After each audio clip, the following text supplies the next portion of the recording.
Hello again, all you wonderful people. My name is Will, and this is An Ecologist Plays. Now, we are starting our episode today here in, well, our new little base that I've expanded a little bit. We have our sea moth over there, and right over there, we now have the ability to rename our sea moth. So if you've got any suggestions of what we can call our little sea moth there, please drop it in the comments below. And then thus far I've got the suggestion as the name Gary, because it kind of resembles a snail, and hence Gary from SpongeBob SquarePants. Now, just coming in to show you what our base looks like at the moment. We have a few lockers for storage on the right hand side there, and then my favorite bit of the base thus far. We have our botanical environment, where we've got most of the plants that we have encountered in the episode, or in the episodes thus far. We've got our lantern tree over here, we've got the marble melon, they're growing over here, we've got the Ming plant, we've got Jaffa cup, we've got bulbo tree, Chinese potatoes, grub basket, and then also some speckled rattlers, and then also the pink cap there as well. And then coming in here, we also have still our bioreactor. We still have our scanner room over here, where we took the little camera for a spin last time. And then over here we now also have a battery charger, which will help us get some batteries up, or basically recharge our batteries, reuse them. And then this is the moon pool, where we can then of course rename our sea moth when we eventually dock it over here. Now, we've got two main objectives during our episode today, and that would be to go to the Aurora, try to reduce the pollution or the radiation pollution from the Aurora, and then also to go down to the jelly shroom cave, which we have down below this base. Now, I'm just going to prepare a little bit more. I have done some off-screen preparing as well. We've got a few new tools that we're going to use, but I am also just going to do a little bit more preparation, and then we'll head off to the Aurora as soon as we can. Right, so we now have, I think, all the toys we need for this little expedition. So we are going to have to head to the Aurora, and let's just have a quick look. See where that is relative to our position. It is, well, east-northeast. Of course, this episode is a bit of a spoiler, so if you want to play through this game without having the, this main story here, what you've got to do in the Aurora spoiled, I would suggest going and skipping to the link right over there. And that will take you to where the, well, this part of the episode is finished. The Aurora's radioactive fallout will have devastating effects on the alien ecosystem if not contained within the next 24 hours. Oh no. So you may notice a shadow moving over there. I'm going to try and avoid that. That is our second Leviathan class predator, and in this, well, second Leviathan class creature, and in this case, it is a predator. It's the first really dangerous thing that we are encountering in this game. Up until now, predators have been a bit of an annoyance, like the stalker we had previously. That thing there, the Reaper Leviathan, yeah, I think we should avoid him until we have the stasis rifle. Now, just to show you some of our toys that we've got, we of course still have our Sea Glide. We have a propulsion cannon now as well. The propulsion cannon can be used to grab an object and then launch them into space. And I've got this feeling I'll be using that as soon as we set foot on the deck over here. We also have a whole bunch of fire extinguishers, which will be very useful as well. A whole bunch of spare batteries, a laser cutter, which I also got the blueprints for in the grassy red bloodgrass biome, and then of course we still have our repair tool as well. So let's have a look and see if we can fix the Aurora. Just swimming up here, this is our propulsion cannon that we now have. Ha ha ha. And we also have our annoying friends here, the cave crawlers, which we encountered in the last episode, and I was forced to kill one. This is more a case of catch and release. They can't annoy us if they are swimming in the deep ocean. So, hello, why are you still attacking me? Come on, I'll take you and I'll launch you into space. Whee! Okay, now this is, I think, a more eco-friendly way of sorting out the rabble. Warning, ship's structural integrity is low. Fire suppression equipment and laser cutters may be required. Exploration is conducted at your own risk. Well, isn't that the whole thing about exploration in any case? It has to be conducted at own risk. I mean, I am the one that decided to come here, so I am the one that's responsible for launching all the cave crawlers into space. Now, we have a few things that we really want to get from here. While we are launching more and more of them into the ocean. There really are a lot of them. Come on. Launch. Fly away, Stanley. Caution. Scans show the digestive tracts of nearby life forms contain human tissues. So it's assumed then that, I assume that these little guys have been eating the humans that were on this ship. How wonderful. Come on, where are you, you little predator? Come here. Hello, friend. Bye, friend. Now, as we make our way into the Aurora, we also are faced by fires, so I've brought a few fire extinguishers along just to make our job a little bit easier and less flammable. Okay, so we need to find out what happened to the ship. Okay, so there's some information about the Aurora that was launched. Wonderful. We have a poster which we can take and put up in our base, because why not? And another PDA basically just gives us information that cargo bay code is 1454. Okay, so a whole bunch of numbers here. And yeah, that's about it. 1454. We must remember that as the code to get into the cargo bay. We have another battery that is going to be very useful. And we've got the passcode that we've got to type in, which is, of course, 1454. Aurora do not match any known offensive technologies. We can go down here, I think. Okay, apparently I am very bad at falling very short distances. And I suspect I should just have my knife equipped a bit.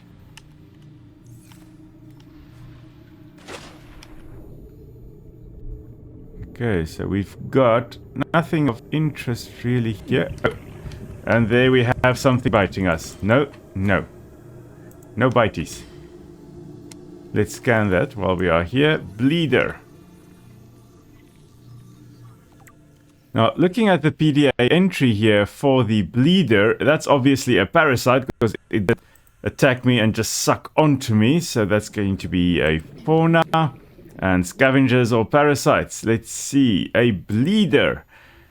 Now, as you can see from the design, it is definitely a parasite with these 4 tentacles in the front that it uses to detect their prey, and then they've got jaws that they use to bite onto prey items and move around to get them to actually bleed.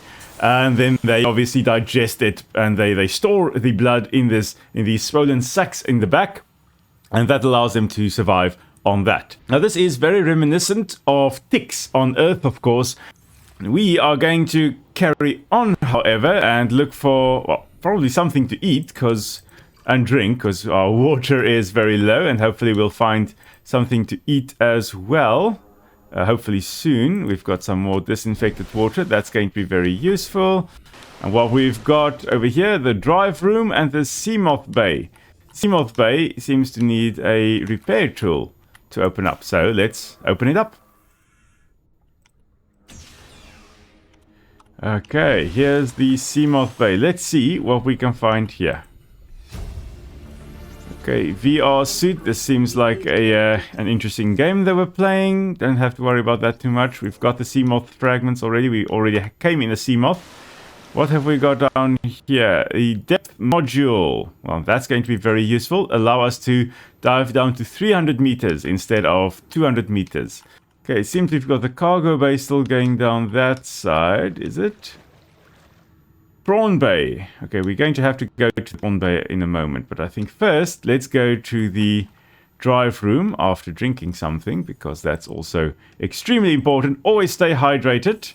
Even if you are on an alien planet and you are some kind of superhuman that still gets injured by falling 5 feet. The drive core shielding sustained internal damage during collision. Do not attempt repair without appropriate qualifications. Well, I don't think we've got a choice, lady. I don't think we've got the necessary training. Let's have a look. What have we got? We have a Cyclops engine efficiency module. Okay, so we don't actually have... We don't have the Cyclops. The Cyclops is amazing. At maximum tolerable level. The Cyclops is going to be our massive submarine that we are going to build later. Further breaches detected. Okay, so 10 more breaches that I need to fix. This is relatively straightforward. They're all along the 4 cores here. And once we are done here, I will meet back with you. And this one should be the last one, which means we should then have no more radiation problems as we've now fixed the core, the drive core.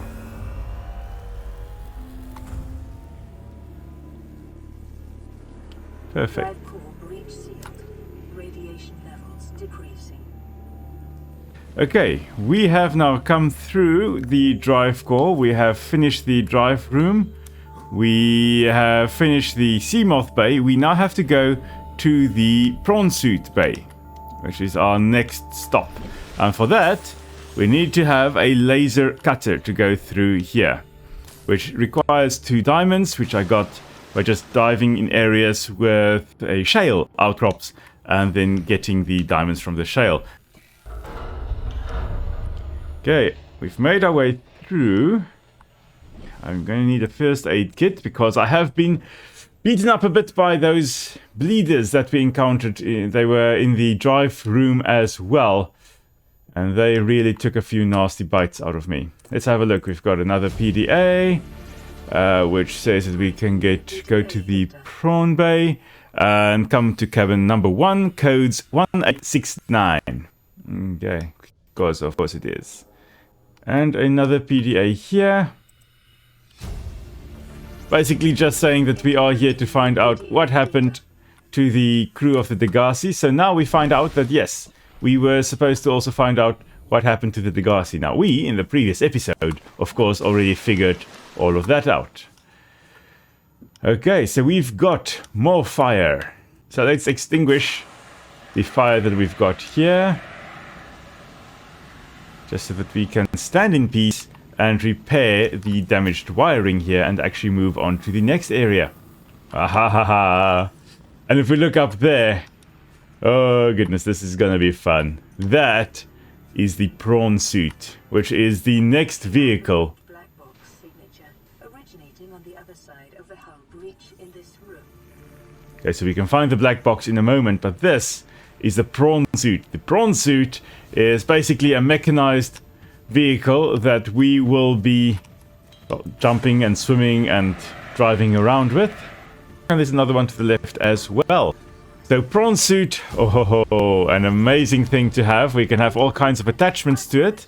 That's also the vehicle that can go the deepest down in the ocean. Now we need to get on the other side there, and the only way is to get these boxes out of the way. And a low propulsion cannon. And now we can go through. Wonderful. Let's shed a little light on the subject here. Okay, at least we can see now. Okay, so let's see what we can find in here. We extinguish more fires. Let's get a few more things for our base. Okay, we've got a bar table here, which apparently we already have. Vending machine we already have apparently as well. We can scan the counter, which is also very nice. And a single wall shelf. So all these things we can use to make our base our own and hopefully let it look quite nice. Moving on, we are looking for cabin number 1. cabin number 1. Now, if I remember correctly, the passcode for this was 1869. 1869. Aha! That opens up cabin 1. Okay, gives us another bed, a basic double bed that we can also scan. Wall shelves. And a bench. Arcade Gorge toy. Now, this little guy over here, the Arcade Gorge toy, is actually a reference to one of the other games produced by Unknown Worlds Entertainment, which was Natural Selection 2. Quite a fun game, however you do need a few friends to actually play it along with you, as you've got two teams, one which consists of the Marines and one which consists of the aliens, where you've got the aliens trying to kill all the Marines and they evolve over time, and the Marines try to exterminate the aliens and they have better guns over time and things like that. So a good team-based game as well, and the Gorge is one of the alien monsters that you can encounter in that game. Now, we also had a bit of a PDA here, basically just deals with personal issues with the people of the Altera, the crew of the Altera. Not that interesting. I'm not going to listen to that now for you guys. If you want, let me know and I can listen to it at a later time. Okay, and now we're back in the Prawn Bay area where we were, because we need to go through here to get to the other side now, to retrieve the black box, because it seems it is on that side. So let's, well, hope we make it through this chaos, especially considering the fact that I've thrown a whole bunch of crates in this general direction, which was not very smart of me, was it? Let's have a look. Through the pipes we go. Tra-la-la. Ah! Okay. We got somewhere, at least. Okay, water level. Okay, we need to go through here. Aha, that would most likely be the black box data. Ah, so personnel unaccounted for is Chief, or Maintenance Chief Riley Robinson. That's us. Basically, the ship was shut down, or basically crashed, due to a massive energy signature that a ray that hit the ship out of the atmosphere, and it's of an alien design. Nobody knows why this ray is on the planet or what this defense system does. We are hopefully going to find that out as the story progresses, but for now I'm just going to go back and get some more air, and then we're going to go through. Okay, going through here we need another passcode, which we can find if we just go past here. There should be a PDA here. Let's have a look. Lab access 6483. It's very difficult to type this in when you are bobbing around. This should now be a way out for us, hopefully. It's obviously blocked by fires, so let's stop the fire. Oh, well, hopefully stop fire once it eventually decides to be stopped. Ah! And a way out. Now we just need to do a few more shots with our propulsion cannon to get everything here out of the way. Whee! Whee! And at 0%, we are back outside of the Aurora. So we have accomplished our mission. We now have no more pollution, or well, no more radiation pollution in the ocean, which would now make it safe for us to get the rebreather instead of our radiation suit. Unfortunately, as I was getting everything ready, I noticed right over there we have the Reaper Leviathan swimming around as well.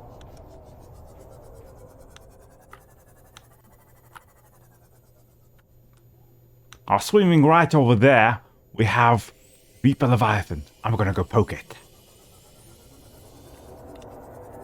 Maybe not. Hello, Mr. Reaper? We just want to come and say hello.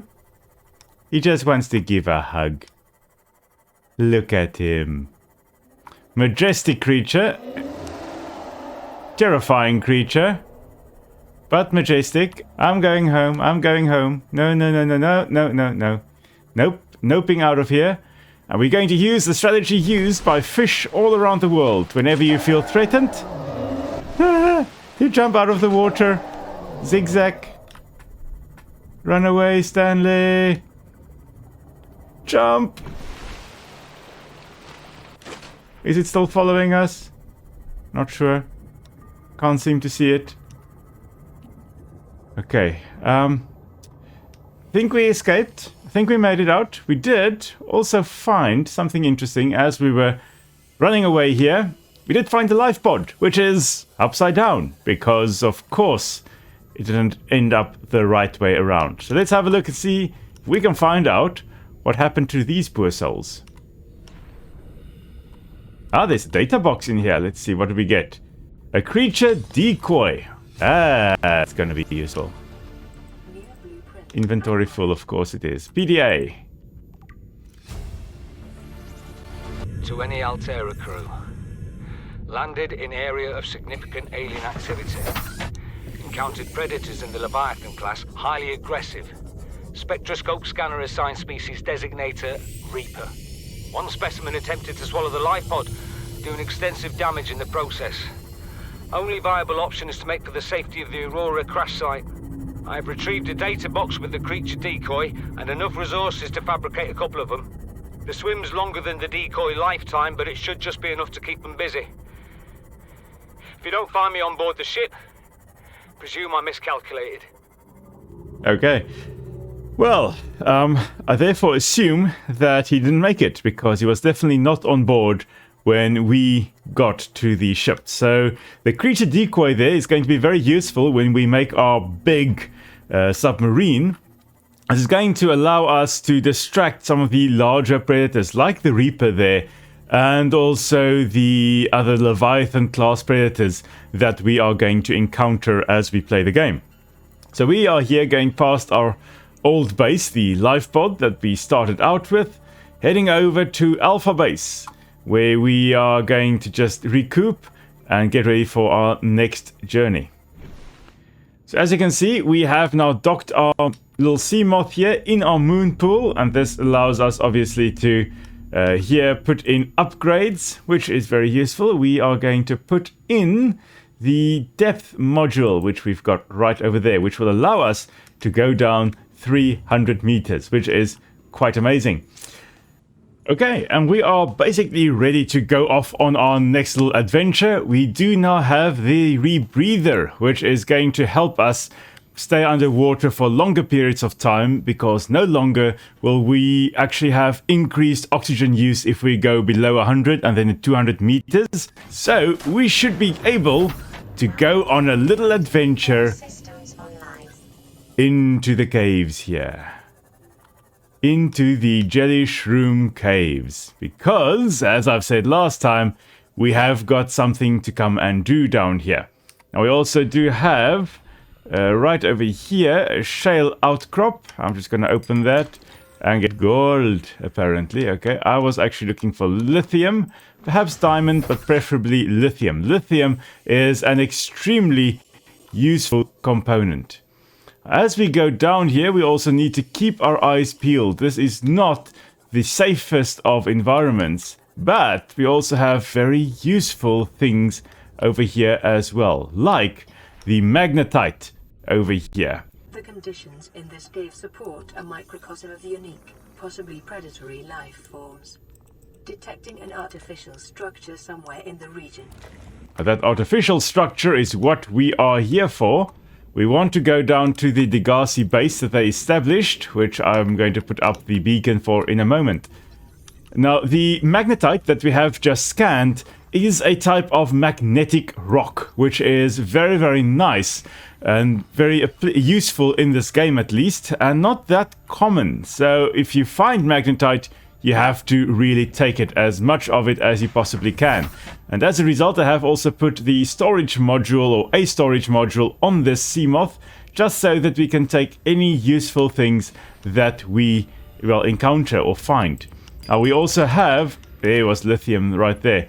We also have volcanic springs basically underwater here, or places where the magma erupts from the core of the planet over here. That would be an extremely hot environment, and would be where we would set up things like our power that we get from the thermal plant, or the thermal plant will be put up close to these lava geysers, which will then give us nice bit of energy, or well, basically electricity.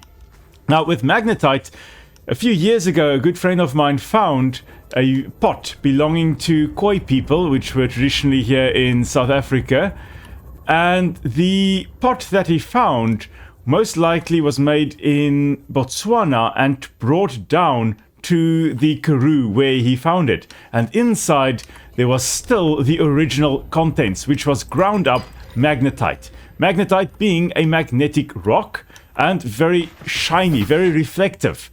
And as a result, it's speculated, not 100% sure, but the anthropologist we consulted regarding that believes that it was most likely used as body glitter, the magnetite. So it would be ground up like that, and then during certain ceremonies, animal fat would be smeared, especially on women's bodies then, or faces, and the magnetite used as one of the first forms of glitter, which I just find fascinating. I mean, it's just amazing. Oh, we have got some very weird calls echoing through this environment as well. Now, we've got these massive shrooms, or mushrooms, or fungal bodies over here, and it appears to be open at the top. Let me just quickly look here. So it's open at the top, and there's a little hole there. All of these appear to be open. Now, these shrooms resemble a type of puffball that we have on Earth as well. A few puffballs actually look like this. If you were to go and squeeze them on the sides, they would eject their spores from it, a little puff of smoke basically, and that's the spores then will then blow around and actually land in a place where they can germinate.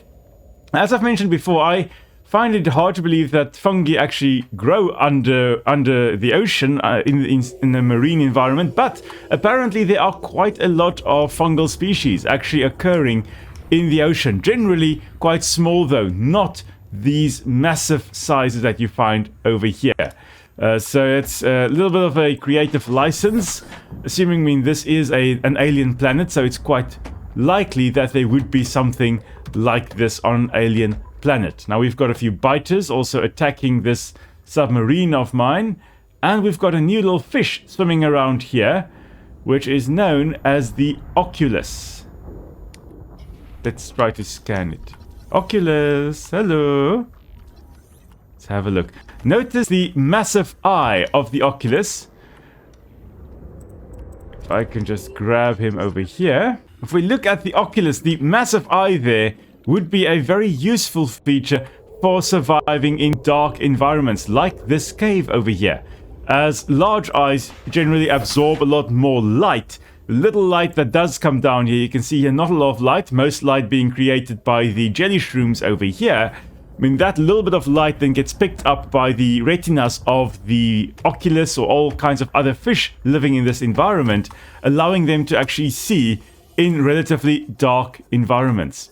Now, while we are here, I do need to set up the beacon for the Degasi habitat, which is down here somewhere. So if we go down here into the beacon manager and we go to proposed Degasi habitat, that then shows that it is somewhere in that direction. Now, we can only go down to about 300 meters, so we've got to stay above that. But while we are cruising along, we are going to be looking for more magnetite like that and grab as much of the magnetite as we can find.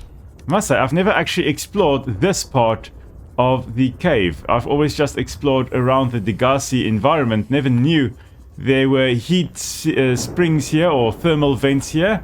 Basically lava geysers actually, not thermal vents. Never knew there was so much magnetite on this side either.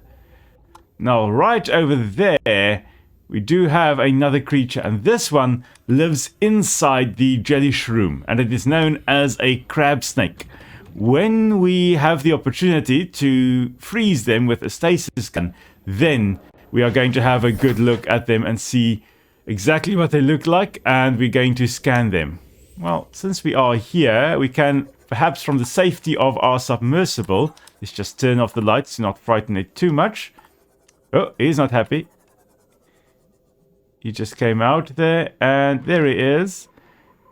Ambush predator, it seems. Trying to attack us. There we go. Okay, got a nice little bite in there. I'm just going to retreat more to the side. We are in his personal space. He's defending his territory and really coming after us. Using very much like an eel, moving its body side to side to get a nice turn of speed. And now I have got to go right way around so I can actually outswim him. But moving side to side like a typical eel would. And there he is, going back into his jelly shroom. So it seems they've made their homes, whoops, in the jelly shrooms, which is a very, very nice little place. I mean, there's a hole, there's a place to live, and of course something is going to go and live in there. Now that means that last time we saw an egg in one of these jelly shrooms, it was most likely the egg, there it is, of a crab snake. Now I don't see any crab snakes around. I do see an egg. So in the name of science, we have stolen the egg. We are going to hatch him at our base when we have the necessary equipment to do that. But for now, let's slowly make our way across here to the Degasi habitat. We can see the outline of it right over here. Now this isn't the easiest place to scan for things because there are usually crab snakes. We can hear the crab snakes right there. There are usually crab snakes in the area attacking anyone they see. I'm going to turn the lights off again.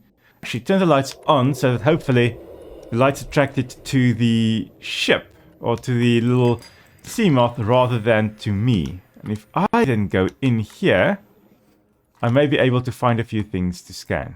A nuclear reactor fragment, that's going to be useful when we go deeper and don't have anything like thermal vents to go for, or can't find thermal vents.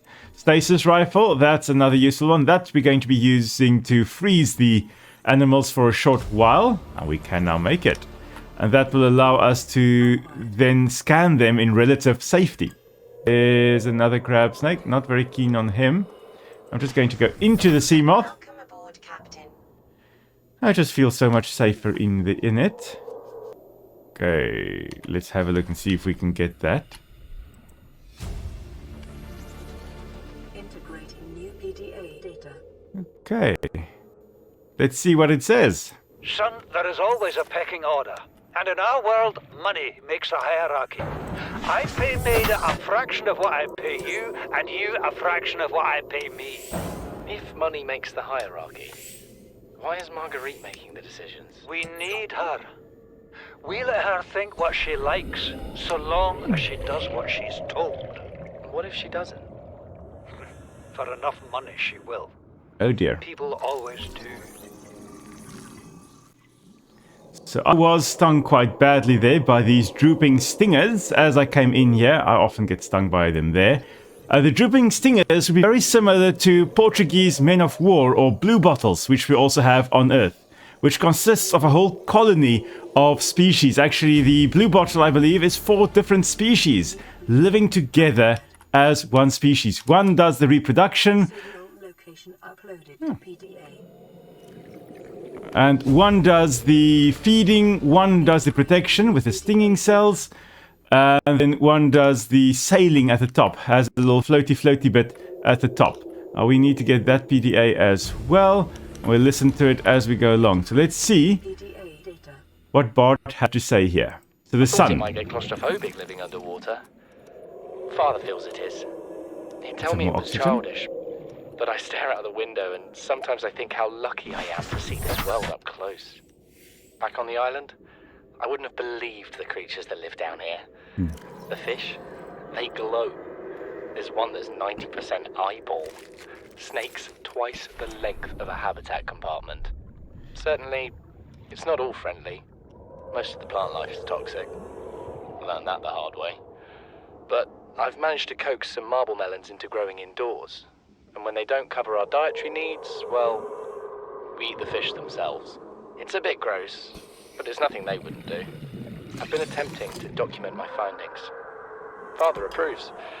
He says understanding is power, that the more we know about this planet, the more we can use it to our advantage. I'm just doing it because it's fun. It's not easy without proper equipment and network access, but the old-fashioned way, observing, taking notes, testing theories, shows me the world in a way a spectroscopic analysis never could. Lately, I've been watching the crab snakes. They ambush their prey as it tries to feed on the mushrooms they hide in. What they don't eat settles on the seabed, which fertilizes the mushrooms, which feeds the herbivores, and so the chain continues. Co-evolution gives me the fuzzies. So I definitely resonate, or Bartorgul's approach resonates with me, as he obviously was also very interested in understanding the interactions between these different species, like the crab snake over there, which is doing a weird pole dance, it seems. Let's just look away, give him his privacy. But as he mentioned, the crab snakes and the jelly shrooms most likely co-evolved to actually live in this environment, where the jelly shroom gives the crab snake a place to live, whereas the crab snake will obviously then catch all kinds of creatures, and whatever it doesn't eat will then drift down to the into the jelly shroom, which then fertilizes the jelly shroom, and then the jelly shroom grows better. I'm just really battling in these tight corridors not to die due to the stinging cells of the thingies, of the drooping stingers. Let's have a look if I go down here. Where does that leave me? Right over here, okay. Oh.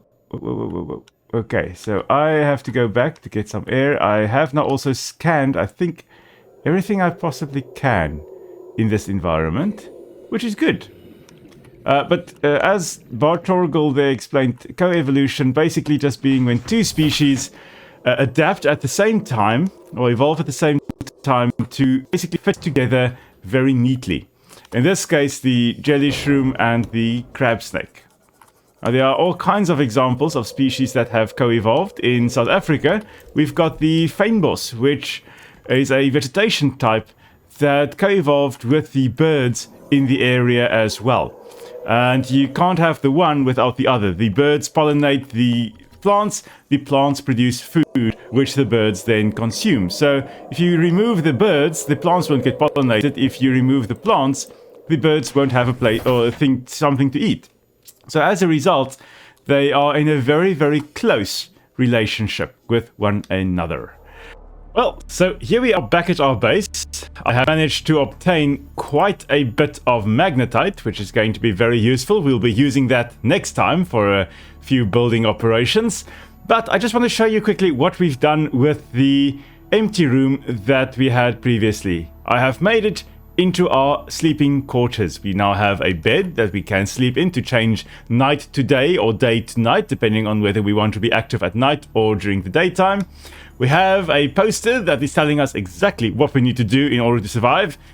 Just stay calm or keep calm. We have coffee that we can now use, or hopefully get some coffee from it. We've got a trash can to get rid of things like the fire extinguishers that are used up. We can get a vending machine, or we've got a vending machine, and we get some snacks. We've got a prawn suit there. We've got a cup of coffee just. We have got the shelves over here, and of course I brought the Gorge toy and the baseball hat along with us. Now, I'm just going to eat and drink a bit there. I am also very thirsty still. We have, of course, obtained a crab snake egg and a whole bunch of other stuff from the caves down there as well. Now, there is one thing still, and that is that we have a message on our little radio here. So let's listen to that and see what it has to say. Aurora, we're approaching the planet now. We have a landing site for you that's... well, it's better than the alternatives. We've sent you the coordinates. It'll take us a couple of days to align our orbit. We should be able to establish direct contact with you during that time. Then we're coming in to get you. Cross your fingers the weather holds. And don't leave us waiting. Sunbeam out. Okay, so it seems we are getting rescued in the next episode, unless of course Murphy is involved in the operation here. But if you enjoyed the video, please remember to leave a like down below, share if you want, comment what you would like the sea moth named, and let's see what happens next time. So until then, stay safe and I'll see you soon.